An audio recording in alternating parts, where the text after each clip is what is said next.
Hello welcome to competitive exams library YouTube channel. Today వీడియోలో మనం 22 జనవరిన జరిగిన ఆర్పిఎఫ్ కానిస్టేబుల్ ఎగ్జామ్లో అడిగిన కొన్ని క్వశ్చన్ అండ్ ఆన్సర్స్ అనే వాటిని చూద్దాం. Okay, let's start.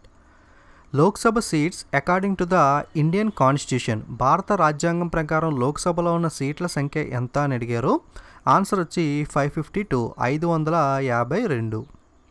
Next, Poland capital city, Poland యొక్క రాజధాని నగరం ఏమిటి అని అడిగారు. ఆన్సర్ వచ్చి Warsaw. Next, highest sex ratio in Sensex 2011, 2011 జనాభా లెక్కల ప్రకారం మనకి స్త్రీ పురుషుల నిష్పత్తి ఎక్కువగా ఉన్న రాష్ట్రం ఏమిటి అని అడిగారు. ఆన్సర్ వచ్చి మనకి కేరళ. ఓకే, అలాగే లోయెస్ట్ సెక్స్ రేషియో వచ్చి మనకి Haryana.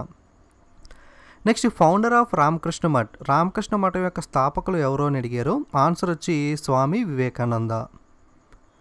Next, Bolivia capital, Bolivia యొక్క రాజధాని నగరం ఏమిటి అని అడిగారు. సో బొలివియాకి 2 క్యాపిటల్స్ ఉన్నాయి, ఒకటి లాపేజ్ మరియు సుక్రీ. ఓకే, సో మనకు ఆప్షన్స్లో ఏది ఉందో దాన్ని బట్టి మనం ఆన్సర్ అనేది చెయ్యాలి. ఓకే, బొలివియా క్యాపిటల్ వచ్చి లాపేజ్ మరియు Sucre.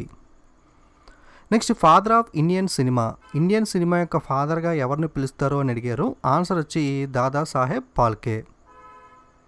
Next, Thailand capital, Thailand యొక్క రాజధాని నగరం ఏమిటి అని అడిగారు. ఆన్సర్ వచ్చి Bangkok. Next, Paris is on which river, Paris అనే నగరం ఏ నది ఒడ్డు తీరాన ఉంటుంది అని అడిగారు. ఆన్సర్ వచ్చి Seine river. Next, Sardar Sarovar project is on which river, Sardar Sarovar dam అనేది మనకి ఏ నది ఒడ్డు తీరాన ఉంటుంది అని అడిగారు. ఆన్సర్ వచ్చి నర్మదా నది. Okay, Narmada river. Next, Germany currency, Germany దేశం యొక్క కరెన్సీ ఏమిటి అని అడిగారు. ఆన్సర్ వచ్చి euro. Next, 2017 men's hockey Asia cup winner, 2017 men's hockey Asia cup విజేత ఎవరో అని అడిగారు. ఆన్సర్ వచ్చి ఇండియా.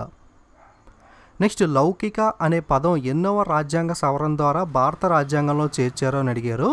సో లౌకిక అనే వార్డు మనకి ఇండియన్ కాన్స్టిట్యూషన్లో 42nd అమెండ్మెంట్, 42వ సవరణ చట్టం ద్వారా మనకి తీసుకురావడం జరిగింది. Okay, next, which disease is caused by virus, virus వల్ల కలిగే వ్యాధి ఏమిటి అని క్వశ్చన్ వచ్చింది. మనకి ఎగ్జాక్ట్ ఆప్షన్స్ అనేవి ఐడియా లేవు కాబట్టి కొన్ని రకాల డిసీజెస్ అనేవి మనం వైరస్ వల్ల వచ్చేవి ఏమిటి అన్నది చూద్దాం. లైక్ ఫ్లూ కానీ, హెచ్ఐవి కానీ, వైరసెస్ కాజ్డ్ బై ర్యాబిస్, అలాగే మీసెల్స్, డయేరియా డిసీజెస్, హెపటైటిస్, పోలియో, ఇటువంటి వ్యాధులన్నీ కూడా మనకి వైరస్ ద్వారా సోకే వ్యాధులు. మనకి ఈరోజు ఇచ్చిన క్వశ్చన్లో అయితే హెపటైటిస్ అనేది అవ్వడం జరిగిందని చెప్పి ఆప్షన్లో చెప్పారు. సో వైరస్ వల్ల సోకే వ్యాధులు అనేవి ఒకసారి మీరు చూసుకోండి. ఓకే, సో ఇవి మనకి టుడే ఆర్పిఎఫ్ కానిస్టేబుల్ ఎగ్జామ్కి సంబంధించిన గ్యాదర్ అయిన క్వశ్చన్స్ అనేవి. ఎగ్జామ్ రాసిన వాళ్ళు ఎక్కువగా క్వశ్చన్స్ అనేవి కామెంట్ చేస్తూ ఉంటే నేను వీడియోలో ఎక్కువ క్వశ్చన్స్ చెప్పడానికి వీలుంటుంది. సో ఎగ్జామ్ రాస్తున్న వాళ్ళు ప్రతి వాళ్ళు కూడా మిస్ అవ్వకుండా క్వశ్చన్స్ అనేవి కామెంట్ చేయడం మర్చిపోకండి. Okay, so don't forget to subscribe and share. Thank you.